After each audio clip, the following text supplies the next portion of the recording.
नमस्कार दोस्तों, आप सबका स्वागत है इस ऑनलाइन क्लासेस में। और साथियों, आज हम पढ़ने जा रहे हैं बीएड द्वितीय वर्ष को लेकर। और बीएड द्वितीय वर्ष के अंतर्गत आज का जो हमारा शिक्षण विषय है वो है जीव विज्ञान का शिक्षण शास्त्र को लेकर। जीव विज्ञान का शिक्षण शास्त्र के अंतर्गत हमारी जो इकाई द्वितीय है जीव विज्ञान में अधिगम संसाधन को लेकर, और इसी इकाई द्वितीय में जीव विज्ञान का अधिगम संसाधन के अंतर्गत आज का जो हमारा प्रकरण है वो है पर्यटन विधि का प्रयोग। साथियों, इससे पूर्व की वीडियो व्याख्यान में भी हमने पर्यटन विधि के बारे में जाना और उस पर कुछ महत्वपूर्ण बिंदुओं पर हमने चर्चा भी की है। साथ में इसके कुछ महत्वपूर्ण बिंदुओं के 5 बिंदुओं के बारे में हमने पूर्व के वीडियो व्याख्यानों में चर्चा की है। और अब हम अगले बिंदु की ओर अध्ययन करने जा रहे हैं। वो ऐसे कौन कौन से बिंदु हैं जो हमें पर्यटन विधि के माध्यम से विद्यार्थियों को शिक्षण कराने में हमें सपोर्ट करेंगे। ऐसे बिंदु जिनकी पूर्व तैयारी में या इस विधि के उपयोग से पूर्व तैयारी कर ली जाए तो इस विधि का बहुत ही कारगर और सफलतम कार्य हमारे सामने देखने में आएगा। तो आइए साथियों, हम बढ़ते हैं अपने बिंदुओं की ओर। तो हमने इससे पहले 5 बिंदुओं पर चर्चा की है और अब हम बढ़ रहे हैं छठे बिंदु पर, 6th बिंदु पर। पूर्व में ही पर्यटन स्थल पर होने वाला अनुमानित व्यय निश्चित कर लेना चाहिए। पूर्व में ही पर्यटन विधि पर होने वाला जो अनुमानित व्यय है वो निश्चित कर लेना चाहिए और इसका प्रबंध विद्यालय से कर लेना चाहिए। बिल्कुल सत्य है साथियों, ये बिंदु एक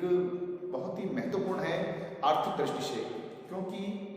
हम जिस दिन इस विधि के माध्यम से किसी अवधारणा को स्पष्ट करना चाहते हैं, इस विधि के माध्यम से किसी अवधारणा को स्पष्ट करना चाहते हैं, तो सबसे पहले हमें विद्यार्थियों के बारे में, कितने विद्यार्थियों को हम उस पर्यटन स्थल पर भ्रमण करवाएंगे, तो उस पर होने वाला जो अनुमानित प्रति छात्र जो व्यय होगा उसका लेखा जोखा हम तैयार करेंगे। प्रति छात्र पर कितना व्यय होगा, उसके आने जाने को लेकर, उसके साथ में अल्पाहार को लेकर, या मतलब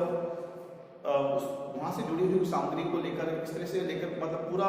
जो व्यय होगा प्रति छात्र के हिसाब से, तो वो तय करके कितने छात्र आ रहे हैं उनके लिए अपने विद्यालय जो प्रबंधन होगा उस बारे में बात की जाए। साथ में वहाँ की जो फाइनेंशियल जो ब्रांच होगी उससे बात की जाए कि प्रबंध की व्यवस्था हमारे प्राचार्य महोदय हैं, संस्था प्रधान महोदय हैं, उनसे बात की जाए, कोषाध्यक्ष है, उनसे बात की जाए कि इतने छात्र साथ में चलेंगे और इनके प्रति छात्र इतना व्यय होगा, और साथ में जो शिक्षक आएंगे उनका भी लेखा जोखा तैयार करके बता दिया जाए। जिससे क्या होगा कि आगे के जो फंड होगा, जो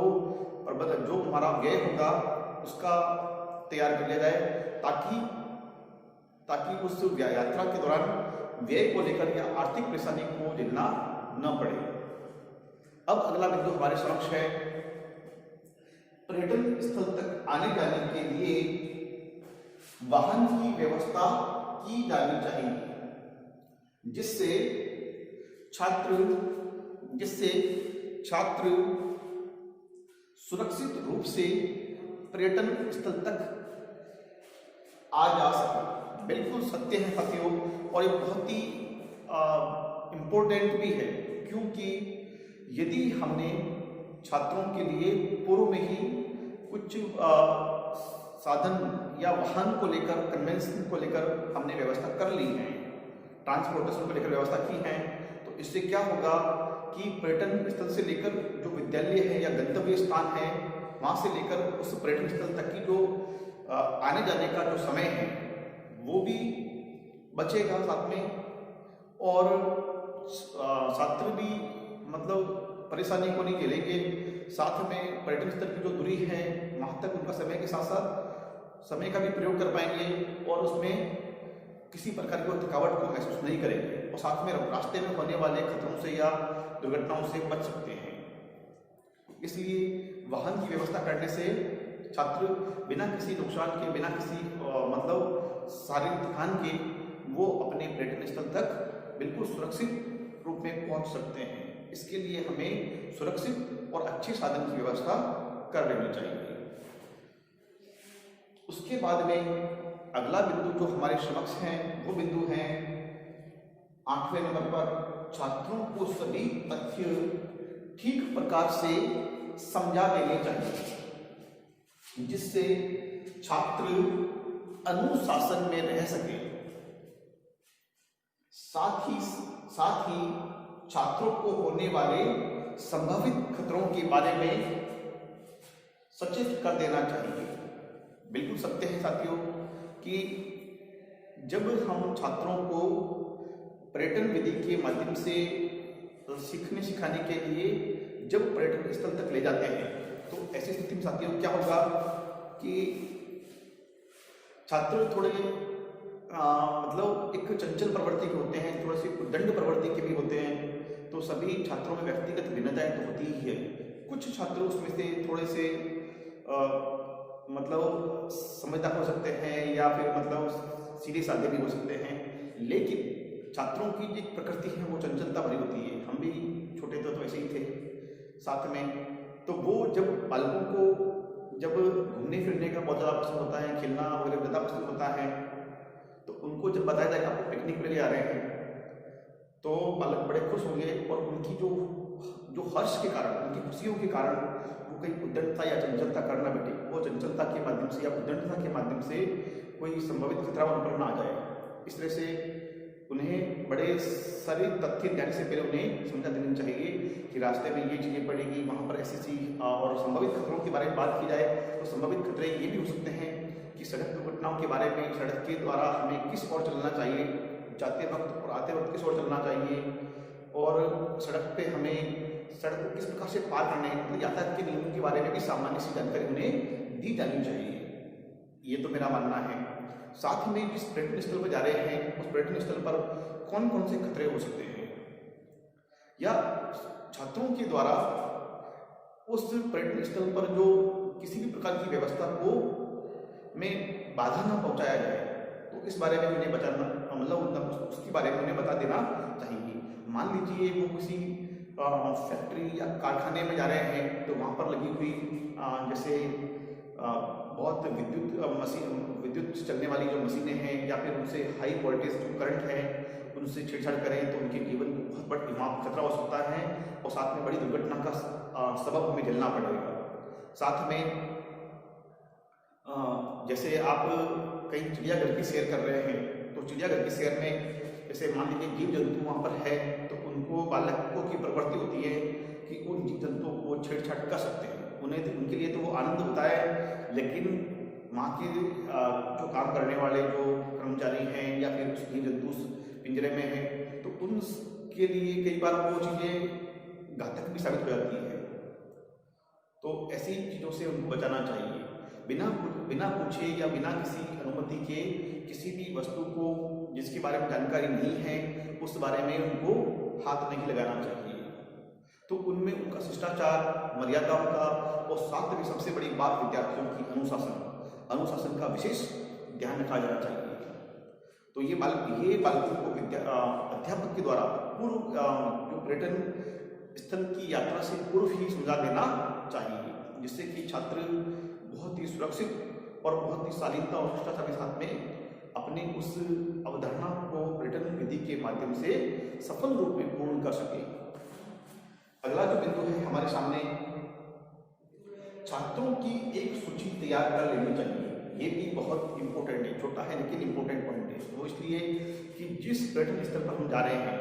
तो वहाँ चलने वाले प्रत्येक छात्र की सूची मतलब प्रत्येक छात्र चल रहे हैं सभी छात्रों की सूची लेनी चाहिए। साथ में उनके अभिभावक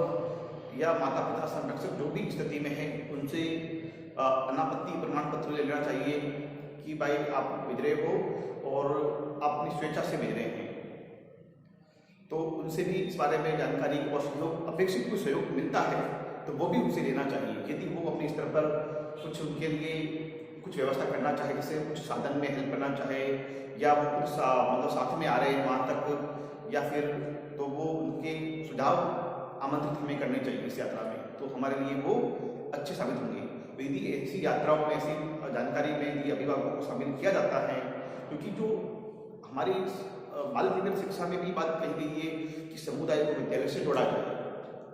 और समुदाय की भागीदारी को अधिक से अधिक विद्यालय के साथ में जोड़ते हुए शिक्षण कराया जाए। तो जब शिक्षण के साथ में जो सह शैक्षिक गतिविधियों का जो पार्ट है, और पर्यटन विधि भी मैं कहता हूँ कि कहीं ना कहीं उसमें सह शैक्षिक गतिविधियों का पार्ट ही है। तो ऐसी स्थिति में यदि समुदाय को विद्यालय विशेष में जोड़ा जाए तो समुदाय ये बेहतरीन मतलब एक गतिविधि होगी, और उससे न केवल अभिभावकों का शिक्षा के प्रति,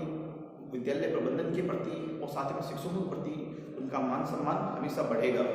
और बिल्कुल डेफिनेटली जो मतलब अभिभावक हैं वो शिक्षकों को, साथ में आने वाले छात्रों को सम्मान भी देंगे, साथ में उनके हमेशा सहयोग के लिए वो तत्पर रहेंगे। तो बालकों के लिए जो चल रहे हैं उनकी सूची बना लेनी चाहिए, ताकि वहाँ पर किसी भी कार्यालय देखने के लिए साथ में उनकी सूची के द्वारा माध्यम से बालकों में समय समय पर जो जिस पर्यटन स्थल पर जा रहे हैं तो सूची के आधार पर बालकों को साधन व्यवस्था भी कराए तो भी उसमें सही रहेगा, और साथ में वहाँ पर व्यवस्था करनी है। यदि दूर दराज की जो पर्यटन स्थल हैं तो वहाँ पर ठहरने के लिए वो सूची हर समय आपकी मदद करेगी, ताकि उसमें कोई छात्र